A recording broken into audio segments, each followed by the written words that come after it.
The Agenda with Steve Paikin is brought to you by the Chartered Professional Accountants of Ontario. CPA Ontario is a regulator, an educator, a thought leader, and an advocate. We protect the public. We advance our profession. We guide our CPAs. We are CPA Ontario. And by viewers like you. Thank you. Democracy is well suited to many tasks, but how does it handle sudden, major crises, such as the cascading public health and economic ones we're in now? Tonight, as part of our ongoing joint initiative between TVO and the Toronto Star, we're exploring that. First up, economist and author Dambisa Moyo on why it matters that democratically elected politicians seldom seem to take the long view. Then, have democracies struck the right balance between freedom and public interest in battling COVID-19? It's Thursday, March 18th, and we'll debate that tonight on the Democracy Agenda.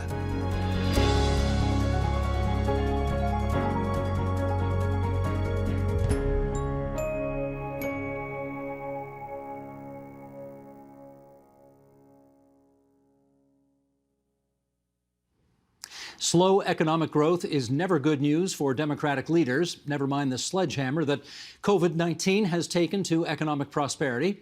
And according to economist Dambisa Moyo, Democratic leaders facing tough decisions, such as the ones ahead, aren't always apt to make policy that goes beyond what will successfully get them through the next election.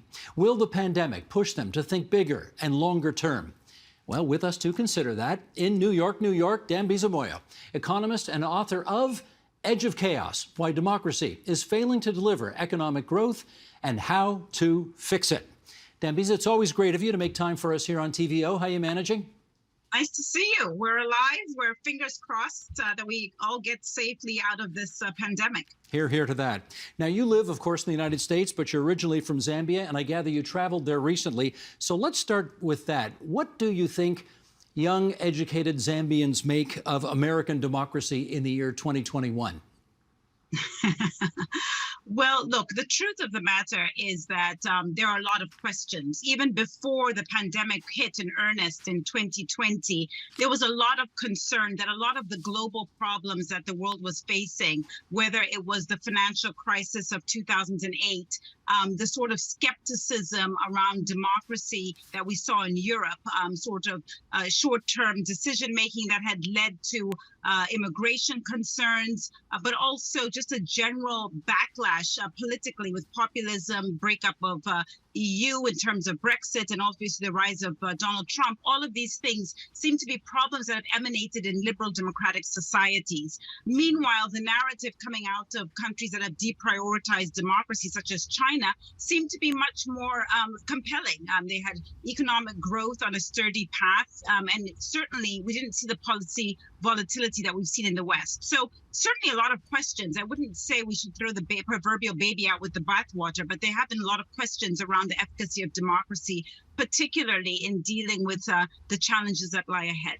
I do find that a bit distressing, but I wonder, and of course this is a terrible overgeneralization, but do you think if they had to choose between authoritarian communism, Chinese style, with that kind of capitalism, and market-oriented democratic capitalism, the likes of which they practice in the country you're in right now, is there any question which way they'd go? Oh, I think there are questions, but you know, the truth of the matter is that we're never faced with sort of a double dilemma. As you've described it, there are elements of market capitalism and democratic principles that are practiced in China.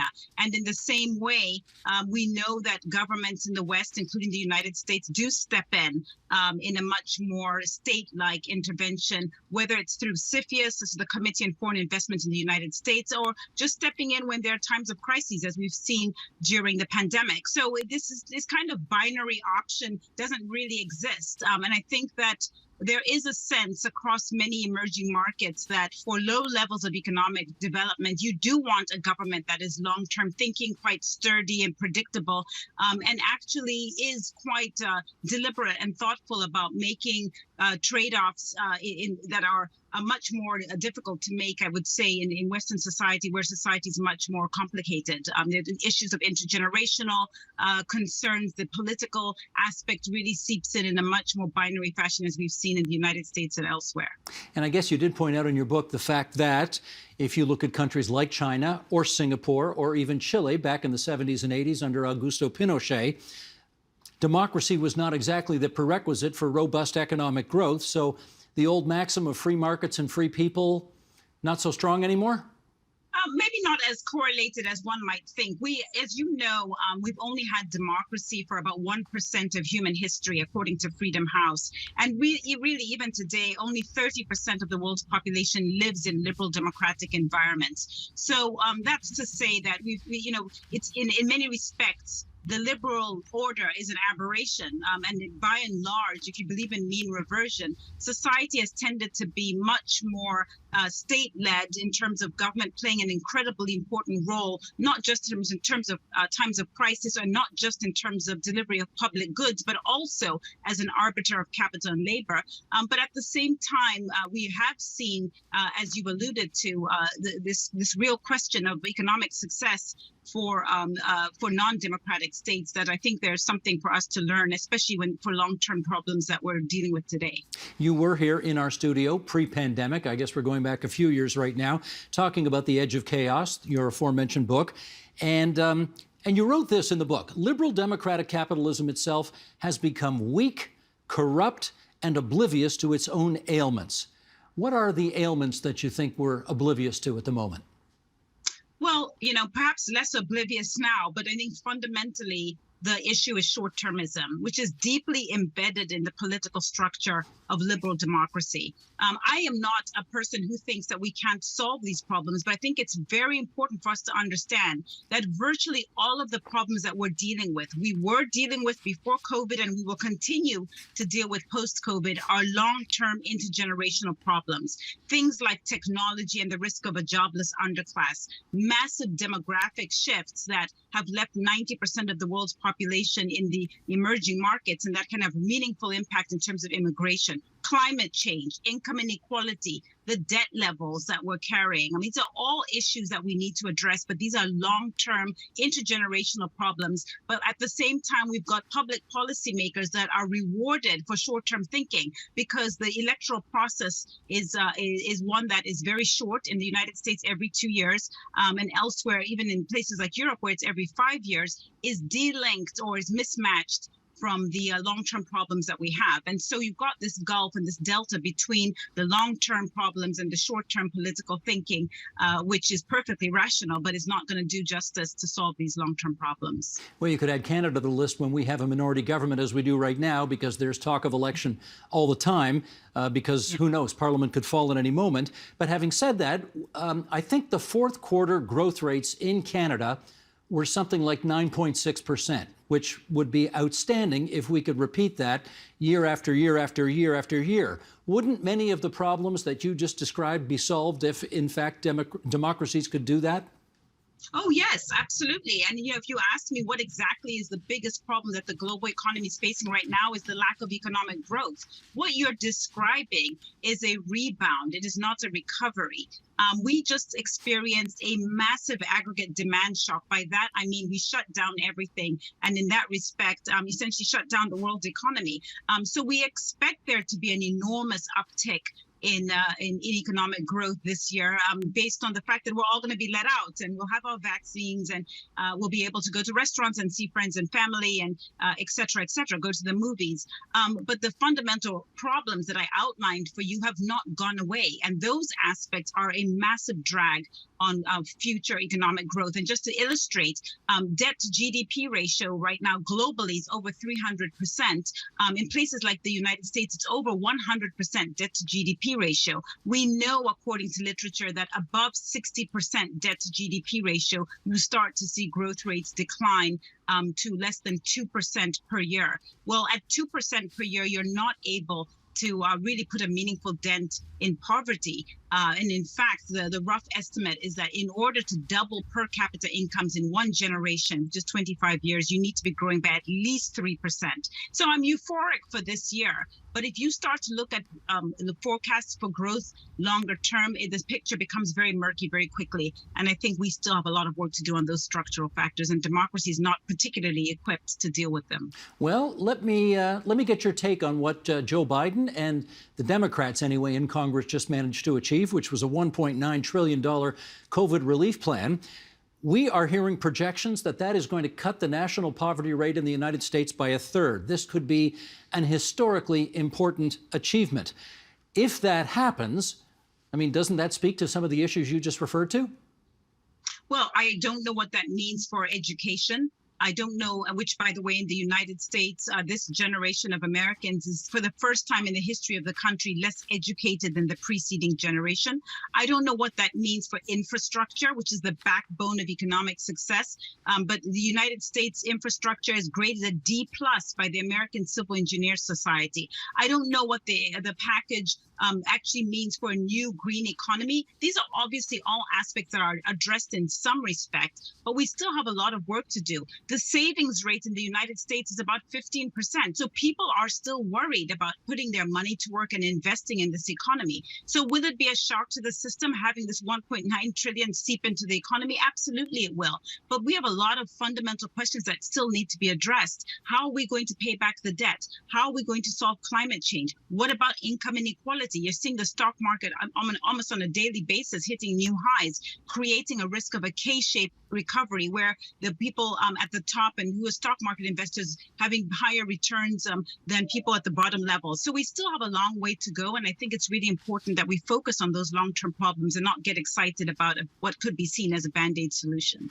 Let's do this excerpt from your book again on what kind of reforms could be introduced by Western democracies. And here's your warning. These proposals may be met with skepticism from those who believe that whatever the time, whatever the question, the answer is always more freedom, not less. Yet, you write, it is important to recognize that unfettered liberty carries with it costs that are weighing down on economic prospects of the world.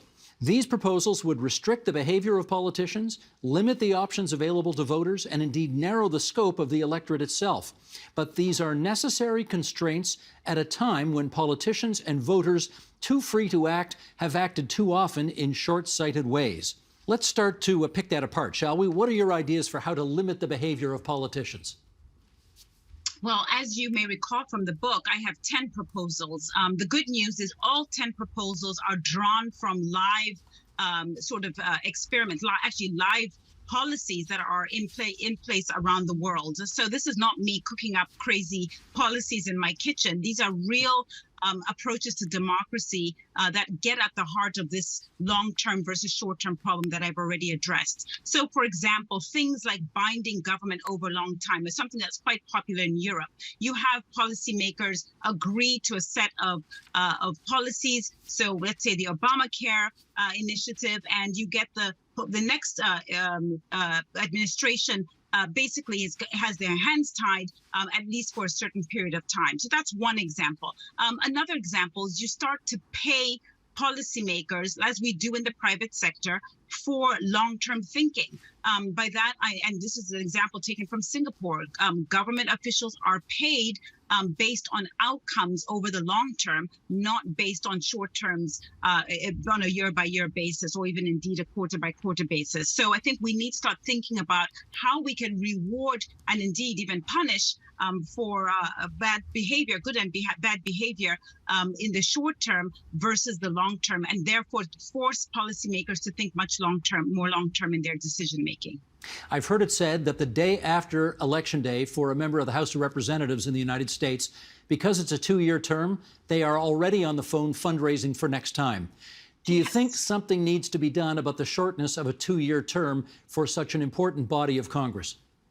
Well, I think we at least need to consider it very seriously. It just seems to me somewhat disconnected given the slate of problems that we have. But also, again, if you look across the world, other countries have chosen to extend the terms. So, for example, if you look at a place like Brazil, they have 9-year terms for their senators, and very often you only get one term. So that gives you enough wiggle room to think about these long-term problems, implement policy without that sort of uncomfortableness of having to campaign in the middle of when you're supposed to be doing your job to deliver living standard improvements and general economic improvements for your constituents. So I do think there's something that is beneficial for thinking about these things long term. I'm not so naive as to not understand that there may be downside risks. Of course, if you elect the wrong person, you might be stuck with them for longer than you would like. But I think fundamentally, we're dealing with a long-term agenda of problems, and I think we need to encourage and, if anything, strong arm our policymakers to think much more long-term. Now, what about the voters? What kinds of limitations would you like to see on voters?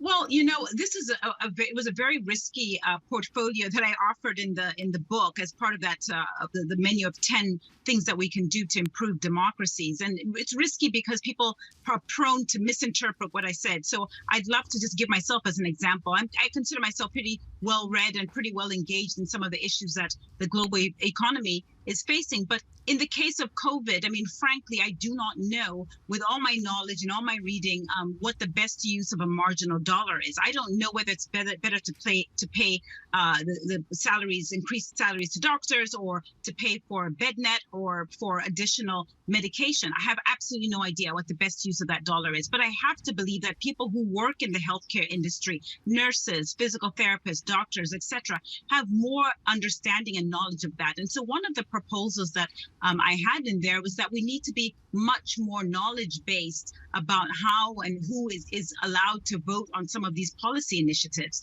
This is something that has been played around with in Europe, and places like Switzerland are looking at different metrics at age, for example.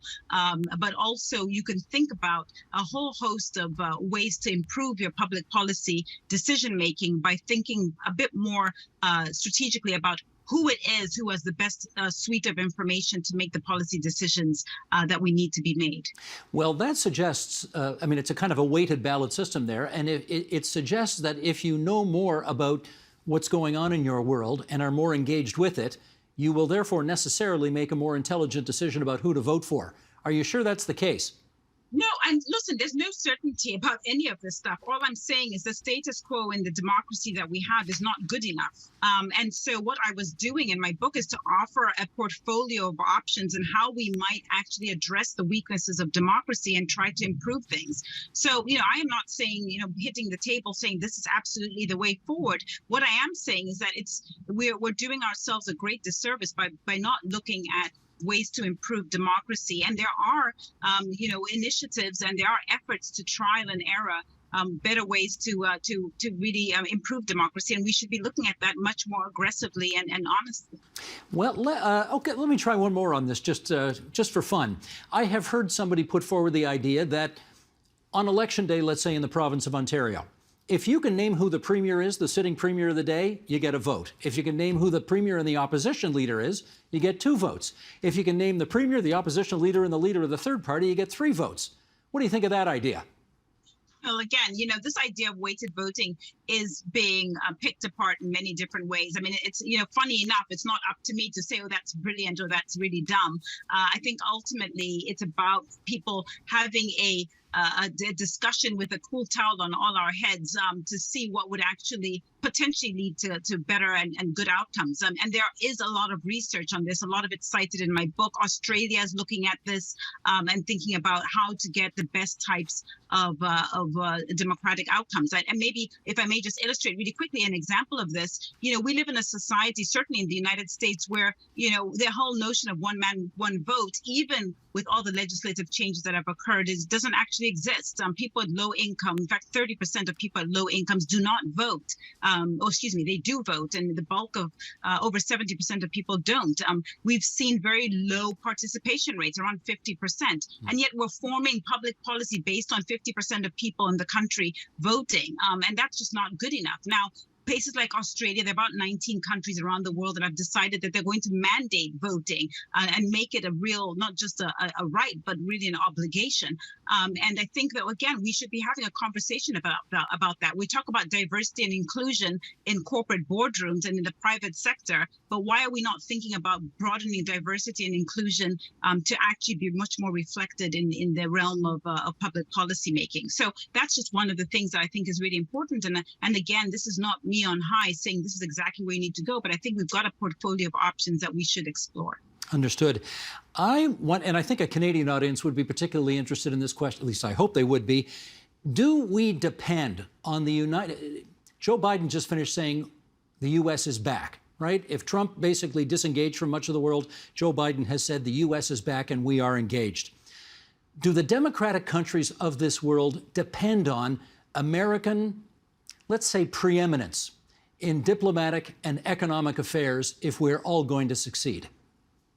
What a brilliant question. I think the short answer is the jury is out. I think 5 years ago, the answer, I think, would broadly have been yes, absolutely. The United States has been the sort of pallbearer, if you will, of many of ideals of market capitalism and liberal democracy. And so to see the United States sort of take a step back has left an opening. And I think it's a much more fractured world. We see that in the response to not just COVID in terms of reacting to stem the tide, but also in terms of vaccinations. You've got a multipolar world. And I think it's also true in Europe. We've seen a peel off there. And, behind closed doors, a lot of the public policymakers that I know are not shy to say, well, we learned one thing, we should not depend on the United States. Look, I mean, I think the more objective view is that the United States has a whole host of problems, that I outlined for you earlier. They've got a lot of problems that they have to deal with in terms of economic growth, in terms of climate change, in terms of the debt that the United States is carrying. And so the notion that other countries should think it's okay to rely on the United States, certainly economically, I think is quite a challenged view. But also, I think that they are themselves, the United States is being challenged in terms of its ideological perspective with cancel culture and some of these other ideas that have emerged. And so I don't think we should all sit back and wait for the United States to sort of tell us how we should run our political, social, and economic affairs. I think that world has changed materially. I think we're grateful to hear that up here. So thanks for that. I am happy to remind people that the name of your book is The Edge of Chaos, Why Democracy is Failing to Deliver Economic Growth and How to Fix It. Dambisa Moyo, it's always good of you to join us here on TVO. Stay safe, and thanks so much. See you next time. Bye.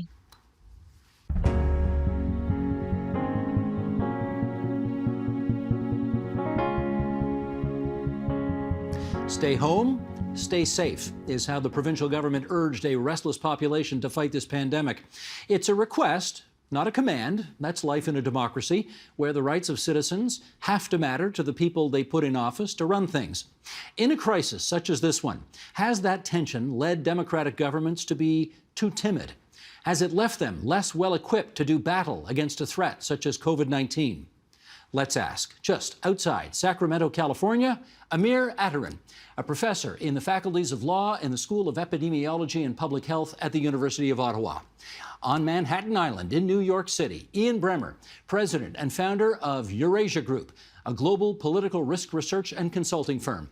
And in our nation's capital, Tonda McCharles, senior reporter in the Ottawa Bureau of the Toronto Star. And it's great to have you three with us here on TVO tonight. And as Tonda, always like to say to your colleagues, I think this is the 5th of these democracy agendas we've done with the Star. We're really enjoying it. It's going very well. So thank you for participating this week as well. Thanks for having me. I'm happy to partake in this. It sounds like a fun conversation. Amen. Amen to that. Let's start with this graphic here. A year into the pandemic, we want to just sort of take stock and see how different jurisdictions around the world have been coping. So Sheldon Osmond, if you would, let's bring this up here. This is COVID-19 confirmed deaths per million people. And the United Kingdom is actually at the top of this chart, 1,851 confirmed COVID deaths per million people. The United States comes next, 1,614. Then the European Union, just under 1,300. Canada, just under 600. Australia, 35 and change. New Zealand, well down the list, only 5.4. China, 3.4. And Taiwan, less than 1. That from worldindata.org.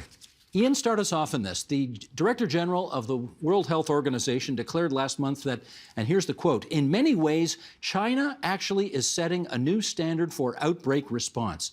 So let's start with that. Has the authoritarian Chinese dealt with this pandemic better than the democratic West?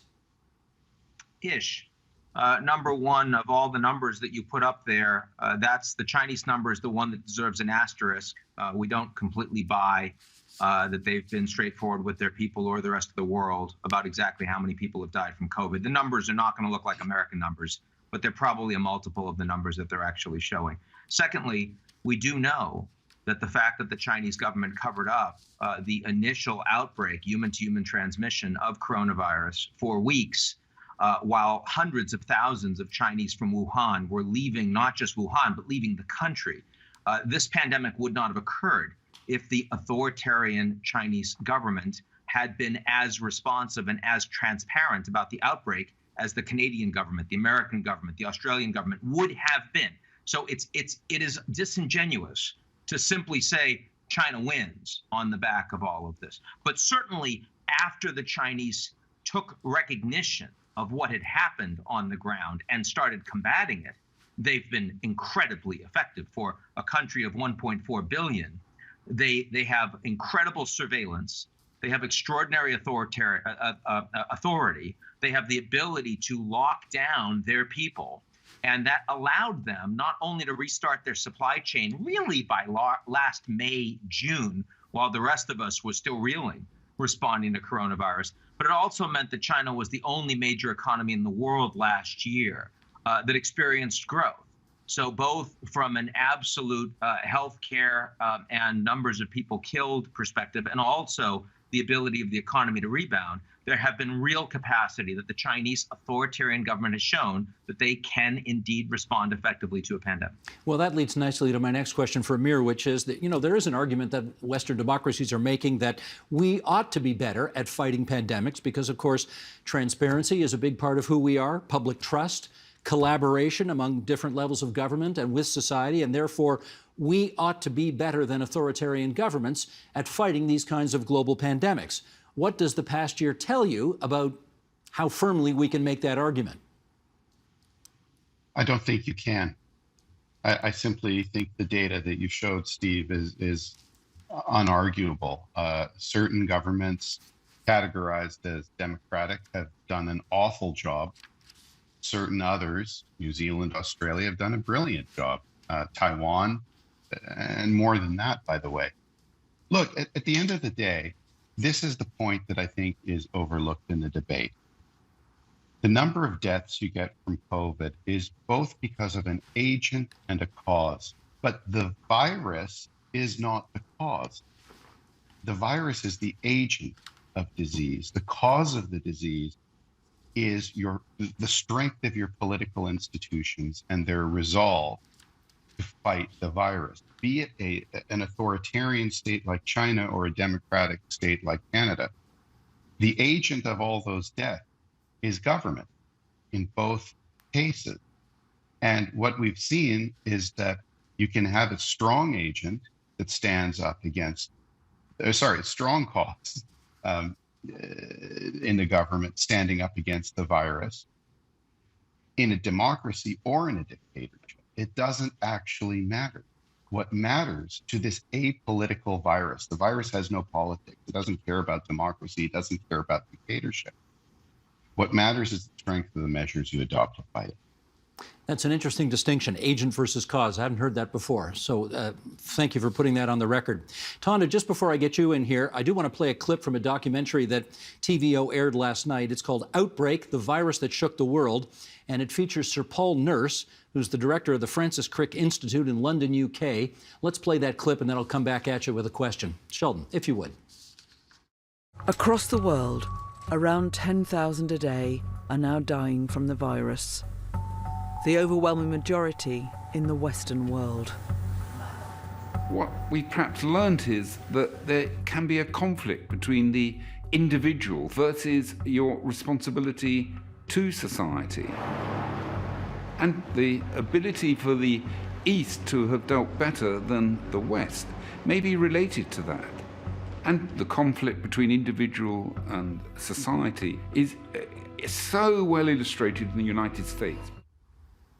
And let me pick up on that, Tonda. Canada versus the United States. You've obviously been covering the story from the nation's capital and your perch there, and perhaps are able to come up with some theories as to why Canada seems to be doing so much better than the U.S. And one idea maybe is, are they too individualistic and we are more communitarian, and that's our big leg up? I think we like to pat ourselves on the back sometimes and be smug about that to a certain degree. Sure, Canada is traditionally known as a country that sometimes places the collective interest ahead of the individual, and in contrast to the very individualistic United States. But look, I don't think that while the U.S. had a really, really rough first 9 months, 12 months even of the pandemic vis-a-vis Canada, I don't think we ought to be smug. I think clearly many of the same flaws that bedeviled the U.S. response also existed in Canada. Look, there were tremendous issues with data collection. The same sort of national versus subnational government overlaps and distinctions of responsibility that exist in the U.S. sort of exist here too, to a great extent in our healthcare system. And so I think it would be a mistake on Canada's part to feel that somehow we did so much better. Look, we actually did way worse than the U.S. in terms of long-term care deaths. And I think what this pandemic has shown me to a great extent, I've been going through thousands of government documents that have been slowly trickling out about the government's response. And I'm so struck by a couple of things. Many of the lessons that we should have learned from the 2003 SARS epidemic, we didn't learn. Our emergency strategic stockpile was an utter mess. We had no resilience when it came to personal protective equipment. And so, to that point about whether the East versus the West did better, or whether, it's individual versus collective, I think there's another fault line all across the board that this pandemic has shown. It's the embrace of globalism versus perhaps national self-sufficiency, if we'll call it that, or nationalism or protectionism. I mean, we see real trouble that befell many countries as a result of their lack of self-sufficiencies in all kinds of areas, and laid us open to, this very tricky, sneaky, effective virus. As Amir said, the virus itself is it's an effective agent of infection, and yet, there were other causes of why this thing spread like wildfire, why so many of our elders have died as a result. Right, and Canada's inability to make vaccines here at home has certainly been part of the story here in this country. Oh, goodness, yes. Yeah. Ian, you're the one American among us here, so I should ask you to weigh in on that last question about whether Amir, are you American as well? I am. I didn't know that. I'm okay. dual. You're dual. Okay, gotcha. Okay, maybe I'll have to hear from you on this as well. The notion that America's so-called rugged individualism may have played a role in the fact that your death count is so much higher and disproportionately higher than ours. What do you think, Ian? Well, look at my ruggedness, obviously, not to mention my individualism. Look, I think it's very clear that it's a good Canadian quality not to want to fall to smugness as well. So we're all playing to our stereotypes. I guess if I wanted to really be contrarian, I would say that despite the fact that the United States had been governed by the most incompetent executive of our lifetimes in the middle of the worst crisis of our lifetimes, right in an election period where the politics were maximized. So in other words, it's a trifecta of really unfortunate coincidence. Yet, the United States was able to pull together the most effective economic response of any major economy in the world, and able to pull together the most effective vaccine response, both in terms of securing vaccines, but also facilitating the research coordination of all of these companies that were working on it. And now we're rolling that vaccine out under a different administration, but that was started under Trump. Now, in between all of that was, of course, the fact that the mask mandates got politicized. Mask wearing got politicized.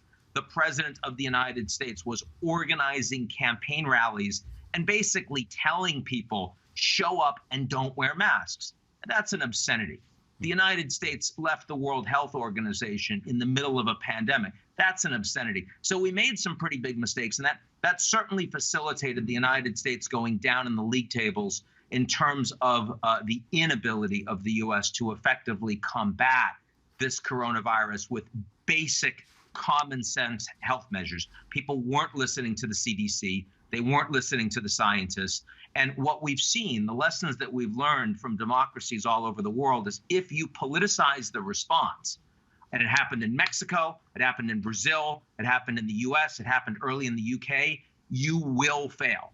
And those are the countries that have had some of the least effective responses to coronavirus because the leaders refuse to lead with science sensibly. They instead politicize the crisis.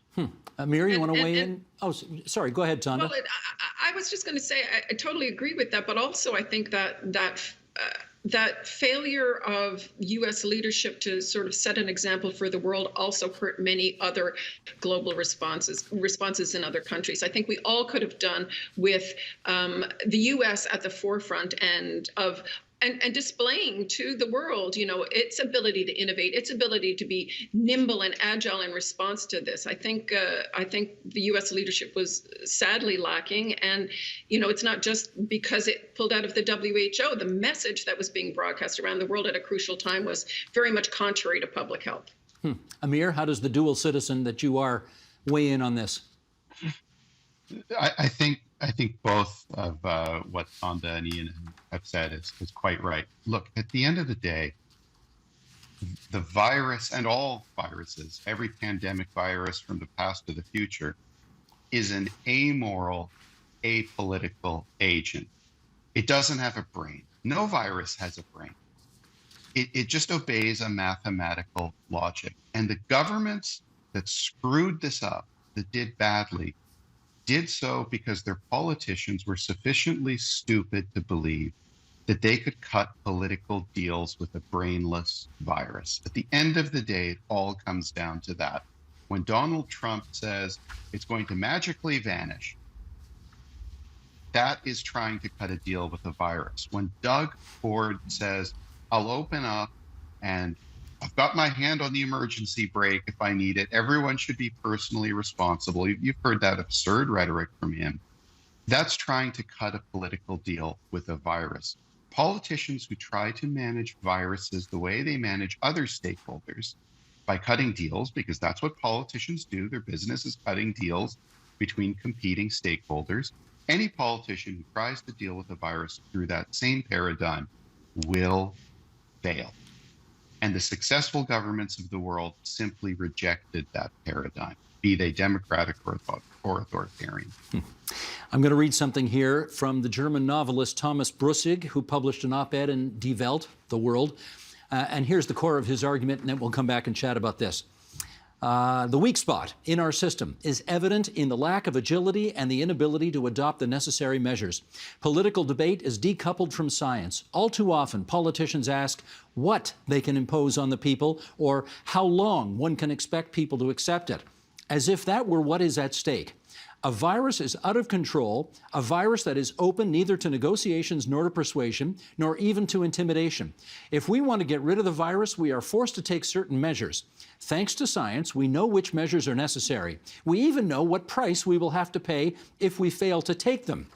Risk more dictatorship should be the order of the day. The fact that it is precisely the corona deniers who project a corona dictatorship should be reason enough to pursue one. The deniers are incapable of gauging the danger of the virus, but they do have a sense of how we might overcome it. Now, Amir, there are echoes of what you just argued in that passage, but it goes well beyond that as well. Why don't we just go around our virtual table on that one? The call for dictatorial powers in the name of science. Is that a reasonable thing to do? It's an unfortunate phrasing to a correct reality. What is correct is that everything about a pandemic becomes fairly cleanly predictable after a matter of a few weeks or at most a couple months. The math is worked out, and you can make reasonable estimations about what the impact will be if you do try to interdict the spread of the virus, or if you don't, or what the cost will be if you do or you don't. All of this is on the table with actually fairly uncanny clarity. And governments that want to stave off the worst have to make use of extraordinary powers. I don't agree with the word dictatorial. Within democratic systems, there are safeguards on our human rights, of course, like the Charter of Rights and Freedoms in Canada, but they all come with exceptions for things that are of high importance to society as a whole. Our rights aren't absolute. The fact that they might have to be attenuated in a pandemic doesn't mean that there's a dictatorship afoot. It means that there's a sound government measuring risks and charting a sane course of action. I think the point that unites the United States and Canada in their poor performance, you asked me about being a dual citizen, is this. The politicians in both countries are simply scientifically illiterate. That's the problem. And with some greater scientific literacy in government and the public service, I'll add, you'd have better outcomes. Tonda, how does that passage play in Ottawa? Well, look, I don't think that anyone needs to go down the road of saying governments in Canada or the United States need to be more dictatorial. They need to be smarter. And very, very early on in this global pandemic, we were being told this is an international emergency. In end of January last year, the world was alerted, red flagged, this is coming. And to Amir's point, yes, everyone ought to have been smarter. But I think that's my point. Everyone ought to have been smarter. And if there was any doubt about how to handle it, we were getting early lessons. South Korea, Taiwan were showing us the way how to detect cases, trace them, isolate positive cases, quarantine potentially positive cases. There were clear roadmaps. And sure, everybody sort of says, oh, Taiwan's an island, Australia's an island, New Zealand was an island. They had, natural advantage. Well, actually, they also followed a roadmap of intensive detect, contain, trace, isolate, which is, never mind vaccinations, you can contain these things by following measures. And I think that, to just set aside anyone, thinking that we need to be more dictatorial about it, we need to also be more persuasive about it. And so there was a huge failure in Canada, I think, and an ongoing failure, frankly, around vaccinations and vaccine effectiveness and, the science, the evolving science around it, is communications. And I think that, we failed to bring in and persuade people because the communications around it, I have felt, and I know from reading all these emails behind the scenes, like there was a failure of transparency to citizens, and I think that has cost us. Ian, based on your knowledge of democracies around the world, can you think of any that would be prepared to flirt with dictatorship if it means better public health? I can think of a lot that would be prepared to flirt with dictatorship, even if it doesn't mean public health. I can see this happening in Brazil in next year's presidential elections. I certainly thought that President Trump and many of his Republican supporters in Congress were prepared to do that. You remember January 6th and what happened in that day in my own country. But I want to be clear. I think it's an incredibly irresponsible statement that you read out from that German novelist. We would not have had this global pandemic if it wasn't for the dictatorship of China. The fact that they lied about this coronavirus, the fact that they were not responsible with their own citizens, with the World Health Organization and the rest of the world, is what allowed the worst crisis the world has experienced in our lifetimes to be rested upon all of us. That's why we had to respond to it. So the idea that you magically can disappear that if only the rest of us were dictatorships too, are you insane? It's incredible how irresponsible that statement actually is. Well, Amir, you have a funny way of winning friends and influencing people, which I'm being a little facetious about because I'm referring to your appearance before the Standing Committee on Industry, Science and Technology, at which you called Canada, quote, the least scientifically competent country in the world, and secretive to boot. I think we need to know a little bit more about what was behind those comments, so fire away. In the world is an exaggeration. I think the context probably had me carried away. Look, among the developed countries that I'm familiar with, yes, Canada's got an absolutely inferior science establishment. I mean, I'm American. I trained at Berkeley, I trained at Caltech, then I trained at Oxford in England. So I saw the European science establishment. I worked in the pharma industry in Switzerland. I've seen the science establishment in a lot of places in action, including a lot of developing countries that did a fair bit of work on health and global development in Africa with Jeffrey Sachs back in the day. And I've got to say, Canada's science establishment, its representation of science in government, in the public service, is absolutely the worst of any developed country I've worked in. It doesn't measure up to the US, doesn't measure up to the UK, doesn't measure up to Switzerland, and many other countries I'm familiar with too. Now that's a sad reality, but we do spend very little on research and development in Canada as a percentage of our GDP. We spend about a third as much as South Korea. And South Korea, you've got to remember, is a country that in 1960 was poorer than Ghana, poorer than West Africa. Countries advance based on their investments in science and technology and whether they place science in a proper social context, which means at times placing it on a pedestal because it's the only thing that can save your bacon during a pandemic. This is something Canada fails to do. And if I look forward 30 years at the world, I think Canada will not be a very good place unless it changes that. Tonda, maybe I can get you to react to that statement in this regard. You and I both covered politics here for a long time, and you look around, and there frankly just aren't very many people who've come up through the scientific or engineering ranks who end up in public life. I note that Kirsty Duncan, who's a Nobel Prize-winning scientist, was actually dropped from the cabinet before. No. Was she not dropped from cabinet? She was dropped from cabinet, but she retained a sort of a House position. But she was put by the Prime Minister onto the special COVID cabinet committee, the advisory committee that they stood up in March. But you look, you haven't seen her anywhere talking. She's like an expert. She's written, I've got a book right there. She's written a book on the 1918-19 Spanish flu epidemic. So, but you don't hear her voice. The other voice. I haven't seen her on TV once through the whole thing. No. Yeah. And you see very few. Actually, this is one of my complaints, and Amir will understand it, is that trying to access the scientists who do work in government is impossible. We can ask till we're blue in the face. They never come forward to explain some of the very basic concepts. And I think that Amir is correct. We have lost track, I think, of some of the scientific lessons we ought to have learned through SARS, through H1N1.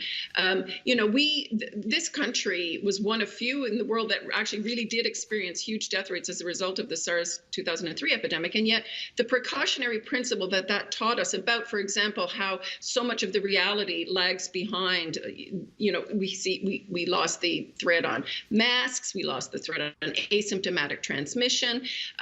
Canada was so scared by the impact of the WHO putting a travel ban on Canada at the early stages of the SARS 2003 epidemic that we were completely skittish about any border controls in this pandemic. From January through to March, Canada kept arguing, oh no, we're not going to do any restrictions on travel. We'll just, screen people at the airport by a questionnaire. There were no measures. There were no public health officials at the airports. So those are lessons we ought to have learned, science-based lessons, and we didn't learn them.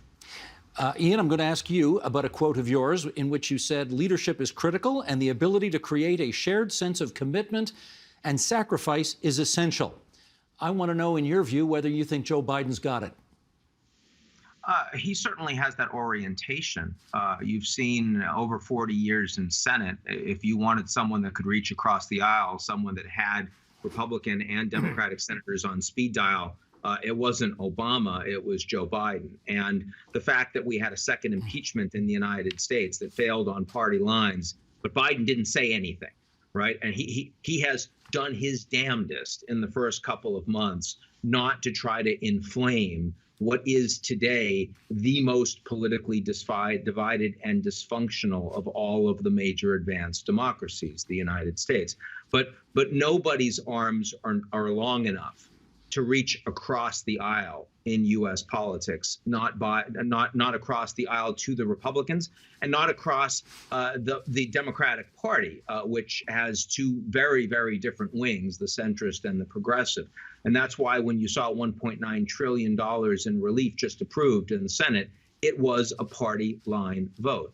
I don't think that's fixable. I think that this didn't start with Trump. It was Trump a symptom of something that is much, much deeper.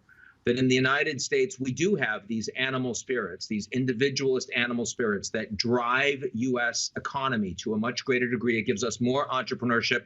It puts more money into the sciences. But when Americans increasingly, when their labor is not as relevant, the social contract breaks. And that makes inequality in the United States far greater than in Canada or in Europe. We have structural racism in the United States that has gone unaddressed. We also have issues, profound issues of white men, undereducated, losing status as the demographics in the U.S. move towards minority white in the 2040s. Those two things are much worse in the U.S. than they are in Canada, than they are in Europe. Plus, the technology companies play a much more dominant role, and the social media in particular, with algorithms driving people towards only following the things they already agree with and hating everything else. That the fact that your political opponent is your enemy, as opposed to someone that you just spar with to try to get to a better outcome, that is a bigger problem in the United States than it is in your Canada, or than it is in Europe, or Australia, and New Zealand. That clearly has made responding to the pandemic a much greater challenge in the United States. And also, as has been mentioned on this show, it meant that American leadership globally has been absent. And, you know, the fact that Joe Biden has said, I reject America first.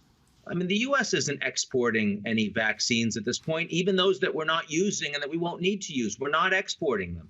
I mean, it sounds multilateral, but there's still a lot of America first going on there. And I think we need to understand that until the United States gets its own house in order domestically, and you could have politicians that could reach across the aisle effectively, the absence of American leadership on the global stage is going to be felt.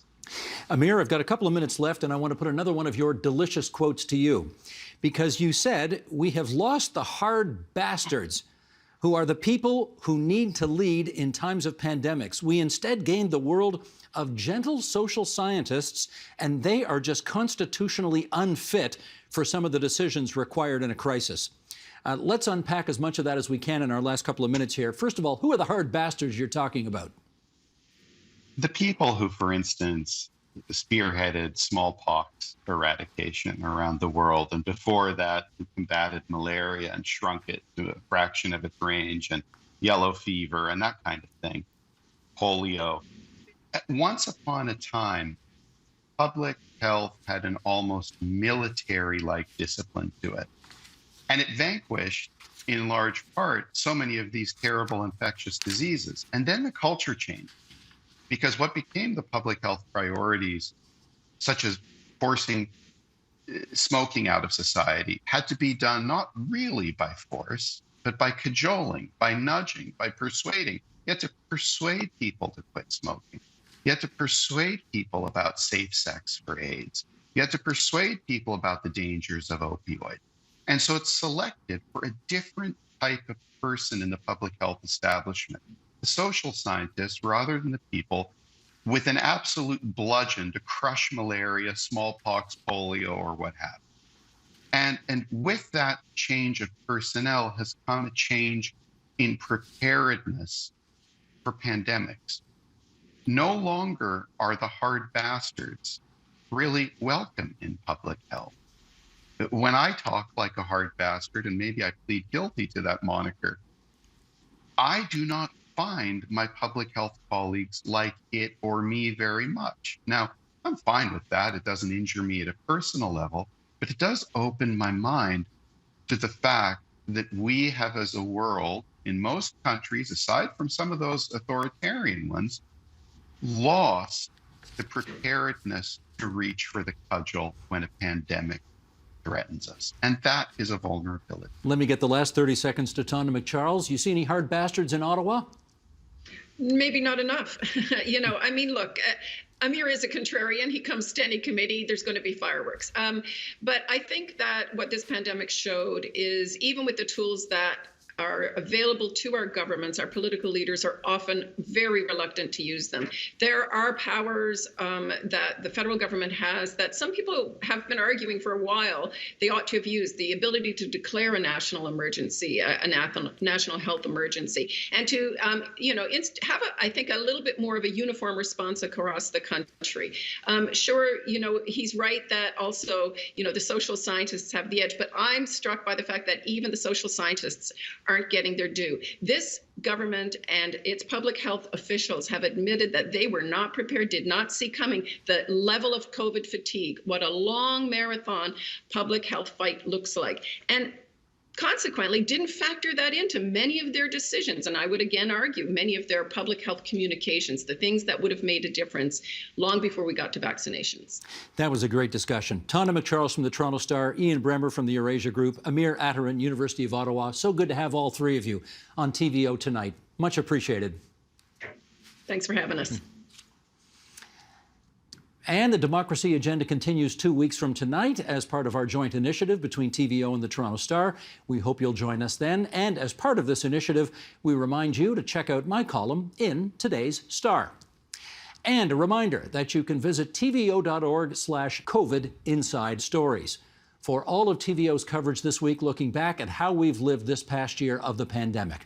You'll find agenda conversations, new documentaries, and articles from across Ontario. Once again, that website, tvo.org/COVID Inside Stories. And that is the agenda for Thursday, March the 18th, 2021. As the COVID variants gain traction, Ontario's vaccine booking portal launched this week. Tomorrow, we'll check in on the race for the latter to put a stop to the former. I'm Steve Paikin. Thanks for watching TVO, for joining us online at tvo.org, and Nam Kiwanuka. We'll see you here tomorrow. The Agenda with Steve Paikin is brought to you by the Chartered Professional Accountants of Ontario. CPA Ontario is a regulator, an educator, a thought leader, and an advocate. We protect the public. We advance our profession. We guide our CPAs. We are CPA Ontario. And by viewers like you. Thank you. Looking for more of TVO's in-depth current affairs and documentaries? Visit tvo.org/daily and sign up for our daily newsletter with links to agenda interviews, Steve Paikin's blogs, and preview our upcoming documentaries. That's all at tvo.org/daily.